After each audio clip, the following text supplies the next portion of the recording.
Y bueno, es que un montón de preguntas que nos llegan, ¿no? Y dicen, y si al final, por ejemplo, no se considera cuál es el riesgo que se asume aquí, el único riesgo que nosotros vemos, de verdad, porque yo creo que la estructura está bien montada.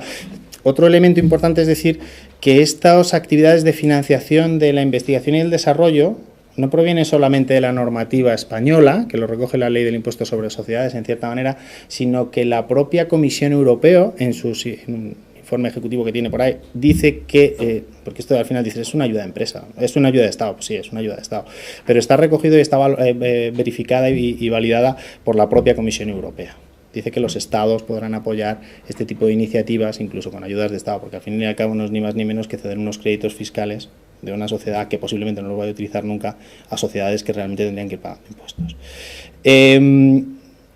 A partir de aquí, todo esto se tiene que implementar siempre en un contrato, por supuesto, de constitución y de creación de esa agrupación de interés económico, formar parte, ser socio de esa agrupación de interés económico a 31 de diciembre y coger los créditos fiscales, lo que os he dicho, se entra y se sale.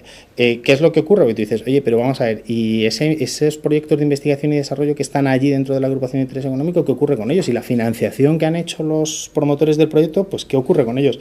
Pues lo que ocurre con ellos en realidad es que eso tiene que estar todo suficientemente atado y recogido correctamente en los acuerdos que haya entre los socios. Y aquí lo que se dice es que efectivamente ahí existe una deuda, porque el socio te dice, oye, yo soy socio de una agrupación de interés económico que se está financiando, a ver quién paga la deuda. Pues la deuda, eso ya está recogido, la deuda se paga contra la dación en pago de los proyectos, es decir, yo he cedido los proyectos, he financiado, tú ahora me debes dinero, lo que hago es que yo, para pagarte ese dinero que te debo, te devuelvo los proyectos. Si los proyectos estaban en una fase determinada, cuando yo he terminado de hacer ese año más de financiación de esos proyectos, pero los proyectos son plurianuales, pues ahora ya tengo el proyecto en otra fase. Yo lo que hago es que devuelvo esos proyectos a cambio de acomodación en pago de la financiación que me han dado. Entonces, por supuesto, la agrupación de interés económico se queda sin nada, se queda en vacío de nuevo, por decirlo de alguna forma. Es una cosa que le preocupa mucho. A partir de aquí, pues 1000 preguntas que van a... ¿Y cuáles son las responsabilidades? Y yo como socio, etcétera. Todas esas nosotros normalmente las tenemos resueltas y les solemos mandar opiniones legales a los clientes para que ellos lo vean. A algunos les convencen, a otros no. Y ya os digo, yo creo que importante de esto es que se financia la investigación y desarrollo, se consigue una financiación, o sea, una rentabilidad que ahora mismo no está en el mercado y que para muchas sociedades es muy interesante oírlo. Adicionalmente, yo creo que es eso, sobre todo, que le damos valor añadido cuando nos sentamos con una sociedad que ya no quiere oír más de fondos de inversión o de bonos de renta fija o de participación. Le vamos con una solución nueva.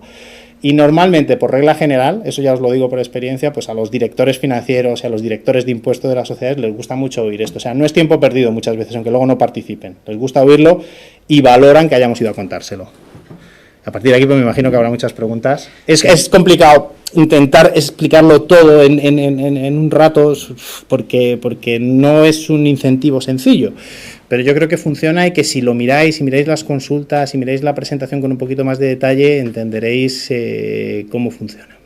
A ver, es como bien decías, es un producto que tiene un cierto grado de complejidad fiscal que es hoy como primer barniz para empezar a entender el producto. Yo creo que ha sido fantástico.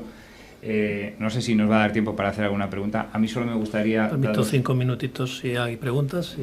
Lo único, abrimos si queréis el turno de preguntas, pero comentando... tenemos elecciones, no sé si este tipo de incentivos o deducciones fiscales es solamente de España, es de la Unión Europea. ¿Existen riesgos de que esto se pueda modificar o no se pueda modificar? Nosotros, primero, como yo digo, la financiación de la investigación y desarrollo es una decisión de la propia Comisión Europea. O sea, al final, lo que tenemos aquí es un interés por parte de Europa de que se invierta una parte superior hasta el 3% del PIB de cada uno de los estados en investigación y desarrollo. España creo que financia 1,2, 1,3 aproximadamente. Teníamos números por ahí del año 16, me parece que era el último, 17. Por lo tanto, por parte de la Unión Europea no va a haber limitación a esta ayuda de Estado, como pudo pasar en un momento dado, que luego al final se acabó ganando con el tema de los buques, ¿no? Pero que al final pues aquí, bueno, se ganó, se perdió, etcétera. Pero bueno, en un principio no.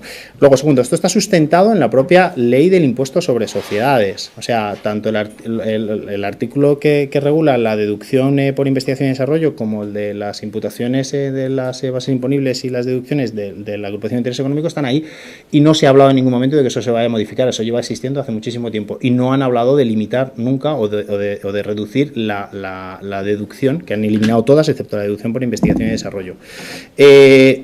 Por último, en el caso de que se produjera algún tipo de cambio normativo al respecto, nosotros consolidamos siempre a 31 de diciembre, eso nos ocurría mucho. Y si el año que viene me cambian la norma, como venía la ley de presupuesto, decíamos, es que tú tienes consolidado a 31 de diciembre. Ya hemos visto que tomar medidas retroactivas o modificar, por mucha modificación normativa que haya, lo que está consolidado. Y ahí, bueno, pues desde el principio de confianza legítima hasta un montón de ellos, yo creo que lo que nosotros a 31 de diciembre tengamos, eso queda consolidado y no hay problema. Si no lo cambian al año siguiente, pues lo que hacemos es que al año siguiente pues no llevaremos este incentivo, por supuesto. Tendremos que pensar en otra cosa.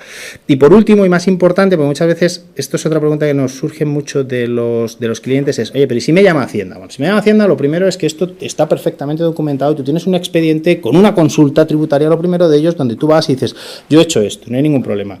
Pero ¿y si me inspeccionan realmente y lo quieren ver? Pues nosotros, que esto también lo hemos palpado con la propia inspección de tributos, pues es verdad que muchas veces, y esto simplemente es una percepción, pero o sea, al final el subyacente, que es lo que yo os decía, que no apostamos al subyacente, pero el subyacente existe, que es la inversión en investigación y desarrollo, de verdad gusta mucho más a todos, incluso en la inspección de tributos, aunque parezca que a la inspección de tributos no le puede gustar nada, ¿no? Pero gusta mucho más que pues cualquier otro tipo de incentivo fiscal que hayas podido coger y que igual les gusta menos. Y no quiero hablar de ninguno en concreto, pero es verdad que yo creo que desde el punto de vista, y esto ya es solamente una percepción, me parece más fácil enfrentarse a una inspección de tributos con una deducción de este tipo donde se ha financiado la investigación y desarrollo que con otras, o sea, personalmente.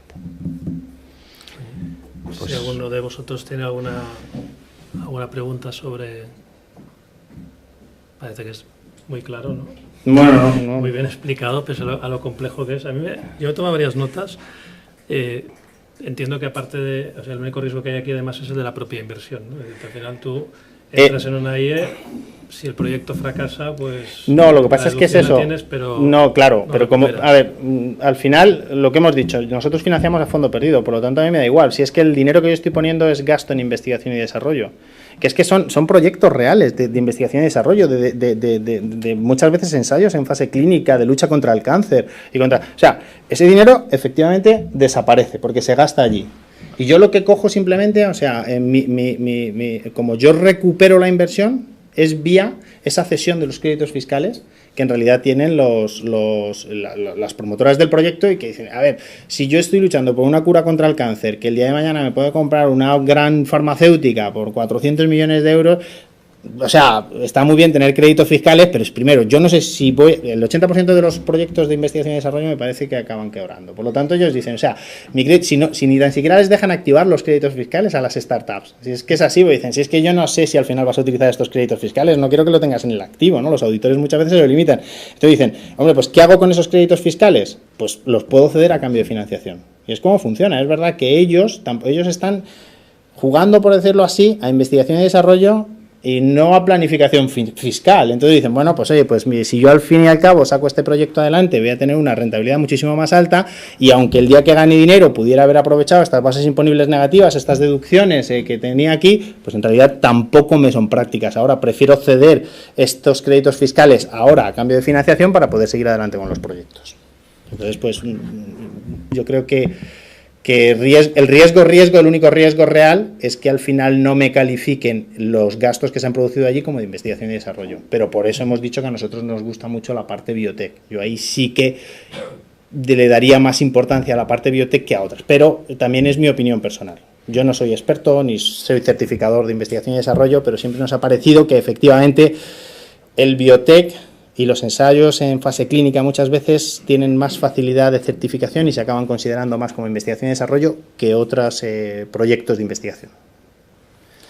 Vamos, muchísimas gracias, Ignacio, por la exposición. La verdad es que ha sido algo, para mí personalmente, muy interesante también. Y Horacio, también muchas gracias por por venir y vamos a seguir con GESConsult, con David Tardura, director de inversiones de GESConsult, y no os vayáis. Gracias a todos. Muy bien.